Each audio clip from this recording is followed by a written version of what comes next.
name is Sumaya Abulai. I am a senior in Bronx International High School, and I am so excited to introduce my guest today, Anna Tavis, who is a clinical associate professor and academic director of the Human Capital Management Department at New York University. Anna is also a former editor of People Plus Strategy Journal. And lastly, she has been quoted as human resources executive in the Washington Post and Bloomberg. Welcome, Anna, and thank you so much for taking time to speak with me today. How are Absolutely. you? I'm great. Thank you. I'm honored to be interviewed for your newsletter. Thank you. I'm a little bit curious. What was your first job, if you don't mind sharing it with me? You know, Sumaya, I always wanted to be a teacher. And in that sense, it's maybe not typical, but I started tutoring people already in high school, right? Because I was very good at certain top subjects. Like I was a linguistics major and was learning multiple languages. And that's what I started doing, helping people as a language tutor. That was my first one. And that's kind of how my career was defined. And eventually I ended up being in HR, but I think the road to HR led through, being really committed to, first of all, thinking about culture, learning about languages, and also helping others learn the skills, which I knew I was really good at. So coming from my strengths and applying them right away and turning them into a job because I could do something that people needed. Yeah, that's why it's. I want to ask, how did you get your first job? Like how you say, oh, you become a teacher. Like how did you get it? Like what did you do? Okay. Yeah, I mean, again, like if you think that tutoring is a job, it was just the opportunity, helping people. And then I realized that that's something that people actually can pay for, right? If you defined a job by whether you are paid for it or not, you kind of start out by not being paid for it. And you may want, officially, if you are working for an employer, it will be like an internship. There could be an unpaid internship. But in my case, I just started tutoring because my teachers in high school paired me up with students who needed help, right?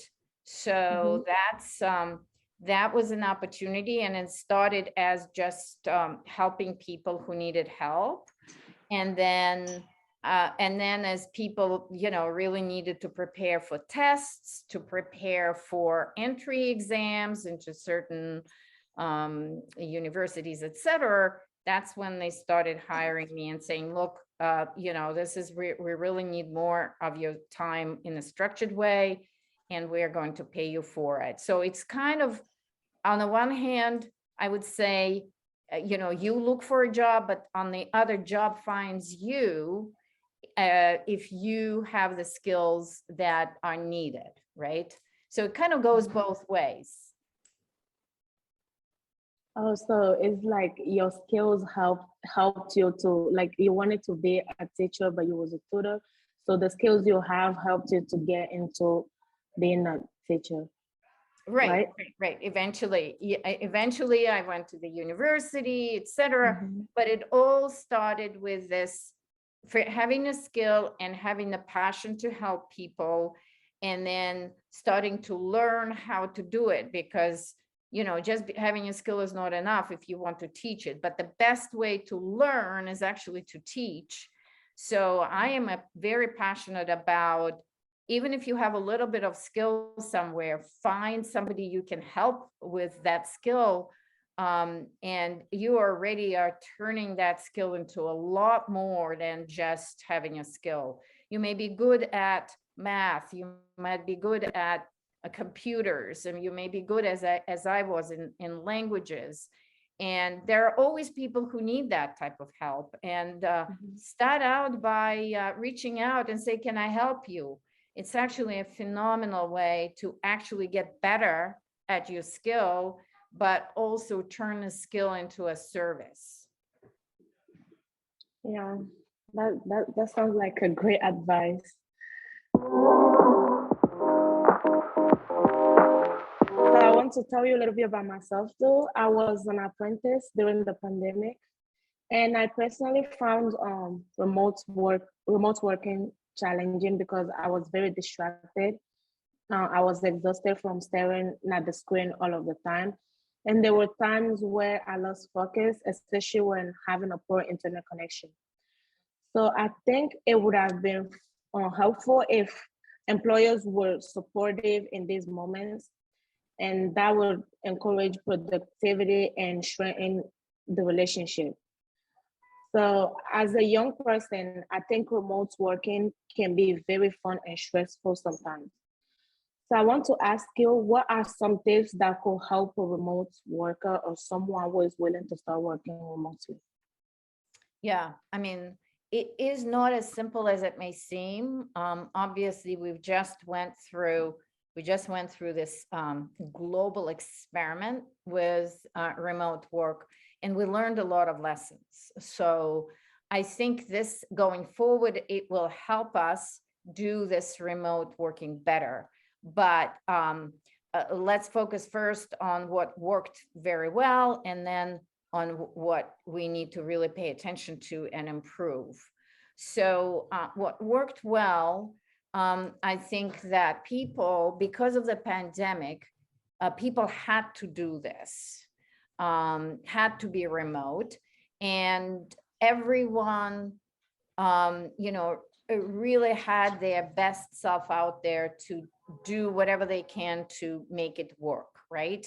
So so we quickly started homing in on those skills and understanding how it works in a remote setting. So it's everyone was in the same place. That was very helpful, because when we start mixing it in a hybrid environment, some people are going to have the advantage of being face to face, and at this point a disadvantage of being remote. They may see it as an advantage for them personally because they need more flexibility. They're not in the accessible to the office location and lots of other constraints, but at least they're, what happened in the pandemic, everyone was in the same situation. Everyone had to manage remote work remotely, and we've learned a lot, as I mentioned. Where I think the opportunity is, and it's a responsibility, I think, of the employer as well as the employee. It was kind of on initially the responsibility of the employee or apprentice to make sure that you have a good connection, right?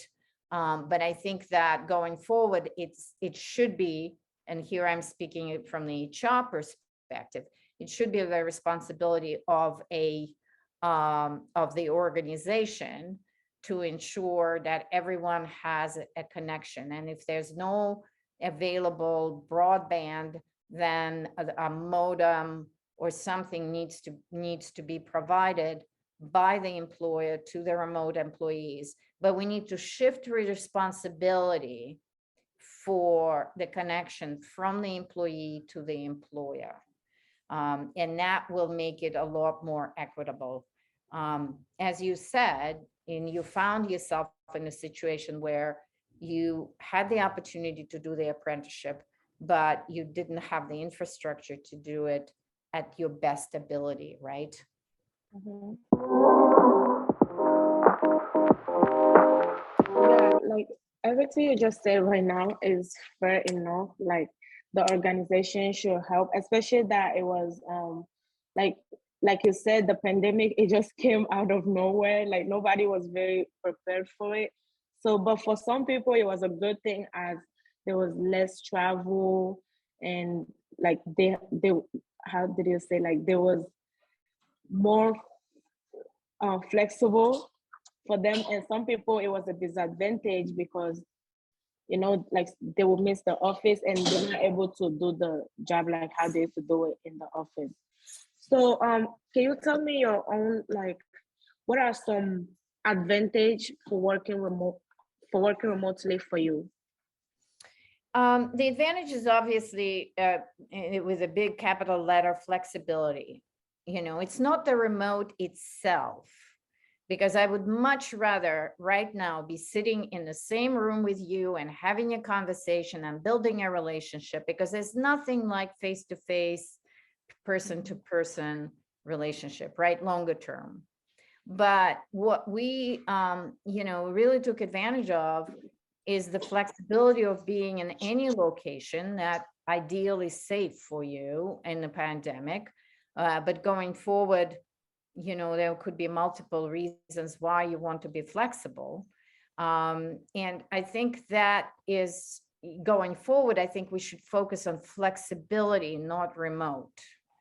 And remote is just a part of developing a flexible working schedule or flexible working relationship with your organization, which means that people, for example, like, working mothers that can, save time from the commute. But, the other side of it is also not all, if the schools are working, mothers are actually, a lot of women want to go back to the office and have the office structure to help them do the work. So as I said, remote is agnostic. Remote doesn't have that kind of inherent value. But if it is a part of your flexibility culture or flexibility policy, then it becomes very powerful. But it has to be much more intentional and structured well for it to be equitable to all employees. And one aspect of it, as you and I discussed, is definitely having the broadband connection, so that if you are working remotely, do you have the technology? And broadband is one thing. Computers, right? Cybersecurity. There are so many aspects in that kind of infrastructure building for equitable remote work that needs to be taken care of before we can just say we can function fully, equitably in a remote model. Thank you so much, Anna. That was very helpful.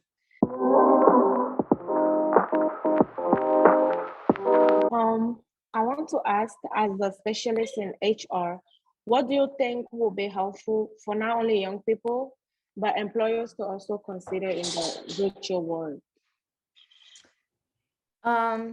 For young people, I think young people are particularly challenged if they're just starting their careers in the virtual world, right? What we're seeing from research, and the research is just beginning to come out of the pandemic. What we're seeing is that it's the older, more established, more senior employees that favor more remote work, because they already have the relationships, they understand how organizations work, et cetera, et cetera. It's much more challenging for younger professionals who are just starting in their career, like yourself, to fully grasp what the culture is, not just the tasks. The tasks are the easiest to manage, but to be fully integrated, included in the organizational culture, understand, relationships, how things work, even meet with their managers for mentoring sessions, etc. I think that my recommendation for younger people, even if you are in a remote working situation, to still schedule time to meet with managers in person even if it means traveling to another city, but just be very intentional about it and setting up a face-to-face at some point so that you could really meet with people and not just fully remote. Obviously, it also depends on the industry you are in. If you are in Mhm. tech and most of your work is, task specific and it's tech and everyone else is tech, it's much easier to do that. But in every other business, I would encourage younger employees or younger apprentices to find the time to meet at least with their manager or their colleagues, find the location and time to meet and build on the relationships that will help you understand what that whole organization is all about. Yeah, like you said, it's very important, like especially building relationship, especially when working for someone, because when you're working and you don't have that like strong relationship with them, you like if you don't make connections with them, you're not really like you cannot get used to it. You will always be nervous to like do their work. So I think that's really important. You also said that it's important for young people to learn how the culture of the place is. So, what are some tips you could give them to help them learn the culture? Yeah. Number one is clearly build relationships, even if it is online. Reach out to people outside of the work time and schedule information sessions, for example, with people on a larger team, people who you might not be involved in, like the projects or specifically working for, but the more people in the organization you can meet and have conversations about what it is all about, just like you started with me, have people share how, what their jobs are and kind of establish kind of a radar of the organization where you know a lot more about who else is there, and not just in your direct management line or on your direct team, right? Mm-hmm. Yeah, that was really helpful, Emma. To the previous question, you said that how you said to focus on flexibility. So I'm still thinking about it, how to do that. Like, because I know like some people it's easy for them, but some people like they know what is flexibility, but they don't really know how to like focus on it, because this is like I said, the virtual remote working is new, especially us young people, we're not used to it. So like what do you think you could tell young people like how to focus on flexibility? Yes, yes, that's very important. I think that's where you need relationships, right? So I would have a conversation with a manager or whoever is monitoring your work or giving you assignments, et cetera, et cetera. And, and have a very specific conversation about, first of all, what are the kind of rules of the road in the company? And usually, there will be some guidelines around how flexible the organization is. I certainly have myself, having worked in HR, if the organization has an HR manager, I would absolutely and definitely recommend to anyone, doesn't matter at what level you're coming in the organization, to request to meet with the HR, because their HR are the people who set those rules, right? And who can help you understand and also coach you around, what the organizational expectations are. So finding out that context is really, really Mhm. important. And step number, one always is your manager.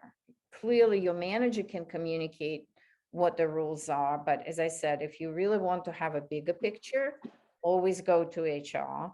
But the specific like permission or request that you will have for some flexibility is going to go directly to your manager. Mhm. That's why having an understanding with your manager, having a clear communication with your manager, and asking specific questions, and also communicating why you need that flexibility is really, really important. So it's communication, it's transparency, it's about being very clear about what you need and why, and all of it is based on the relationships you build in your organization. I'm very, very big on building those relationships, going out of your way, meeting face to face if where possible, even though your job specifically may be remote, but asking for those connections is really, really important, because especially in the flexible setting, there's just so much that is not covered specifically by the contract or a job description or a task description, um, where that you need to know in order to be successful. And that all comes from kind of the relationships you build and the skills, social skills that you develop of positioning yourself in the organization the right way.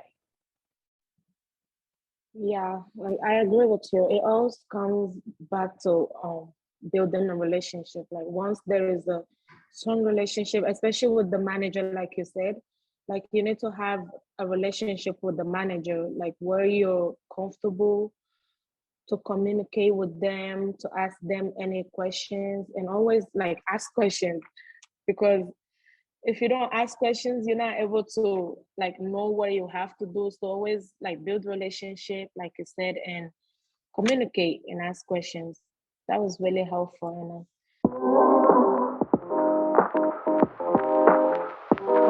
Is there anything we did not mention that you would like to share with me today? About remote Yeah. flexibility. Okay. Um, I think that going forward, again, the what we've experienced in the pandemic is not really what remote work is. This was a pandemic. Everyone was forced to be sitting at home and working. And then in addition to that, no other alternatives were available to us. I think when we are going to be in already, when we are talking about remote going forward, when there's an option of an office, but there are many other options for people that are emerging. For example, co-working spaces. There are some of the companies are developing opportunities for their employees to be working in offices, but not at home and not necessarily in the headquarters. Like what comes to mind, everyone is familiar with like WeWork, right? But there are Mhm. many other alternatives similar to WeWork. But the idea is not everyone has the environment at home to be comfortably working from home, right? People are saying, oh, Mhm. remote flexibility, that's very important. But a lot of people, especially living in New York City, do not have really nice homes to be working out of. And, it means you're working in the kitchen, you're working in the closet, you're working Yeah. in very uncomfortable settings. Whereas in the office, one of the advantages of the office and a good office is that it's designed by the architects, is designed with an idea that it should be the comfortable workspace, right? I talk Mhm. a lot with the architects about how important the lighting is, for example, how they create the lighting in those offices. Right now, a lot of buildings in New York City, for example, are required to put special ventilation systems, right? Mhm. And at NYU where I work, you can have people or ergonomics people come in and measure what the right chair will be for you. Do you have a standing desk? And kind of figuring out those physical components that are very conducive to good work, productive work space, for example. It's very difficult Mhm. for a lot of people to have that at home. You and I just spoke about broadband, but broadband is just the very, very basic.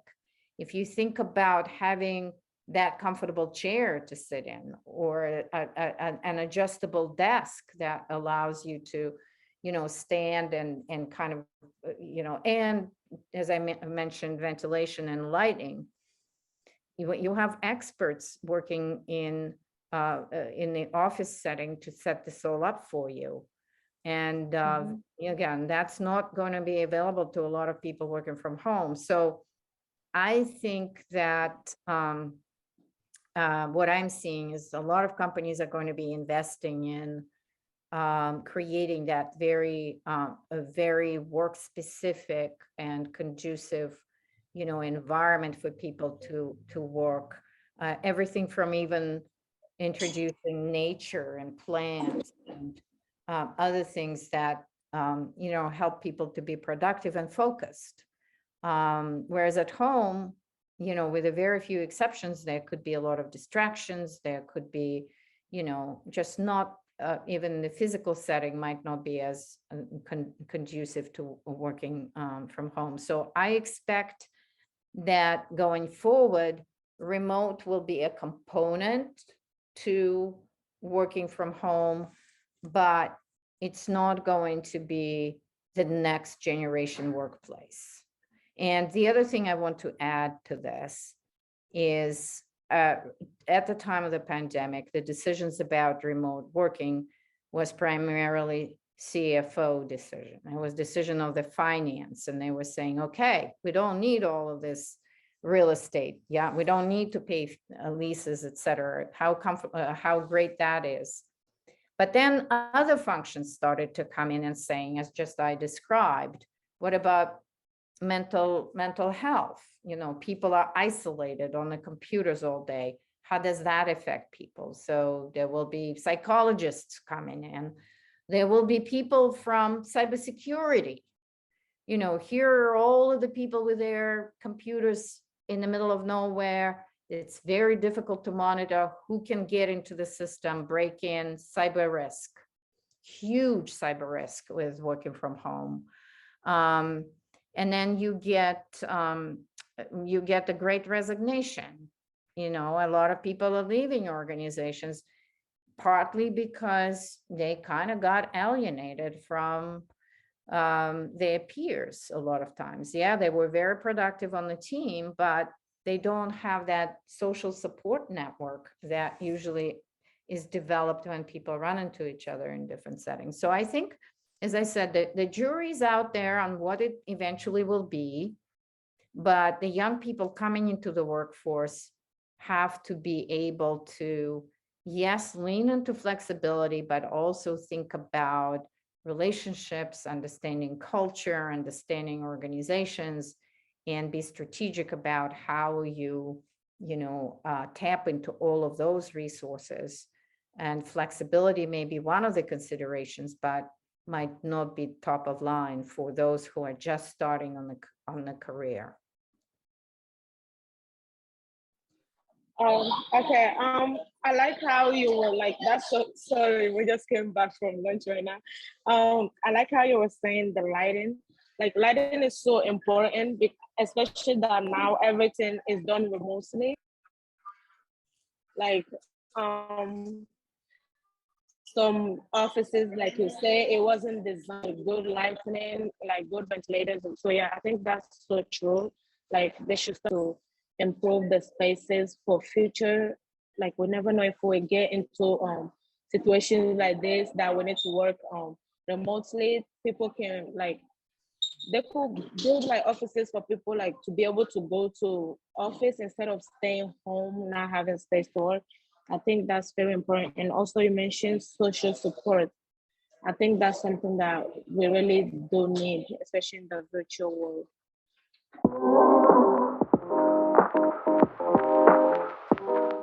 Is there anything else? There is a saying in HR that people join companies and they leave managers, right? So people are attracted to company brands and businesses, et cetera, But the reason they leave their jobs is because they don't have good managers, right? So my recommendation to younger professionals coming into careers, and I already mentioned the importance of building those relationships, et cetera, but also be looking at who the managers are. And because when you're interviewing for a job, you're interviewing a manager as much as you're interviewing for the job. I think it's very important in the interviews to, sometimes managers are not even interviewing entry-level positions, but it's important to I would request a conversation with the manager. Who am I going to be directly working with? And understand better who those people are going to be. And then openly ask, especially in the starting out, ask the managers to provide mentoring. I know we kind of expect that the managers know everything and they're kind of going to be automatic mentors. No, sometimes it takes a good conversation where you are proactive about seeking mentorship and asking questions. How did I do today? Can you give me some advice on how I can do better? What kinds of skills do I need to learn to be able to move to the next level? So yeah, I know that there is an expectation that the managers will provide all of this automatically, but I would encourage people who are just starting to be very, very proactive about it. And very rarely you will find somebody who is not going to do to offer you that mentoring. So be proactive, don't expect it for yourself, but then also seek it out very proactively. Okay, thank you so much, Anna, for your time and insights. I think what you shared with us today was very informative. Again, my name is Sumaya Abla, and thank you all for watching this. And don't forget, the youth of today are the leaders of tomorrow. Thank you.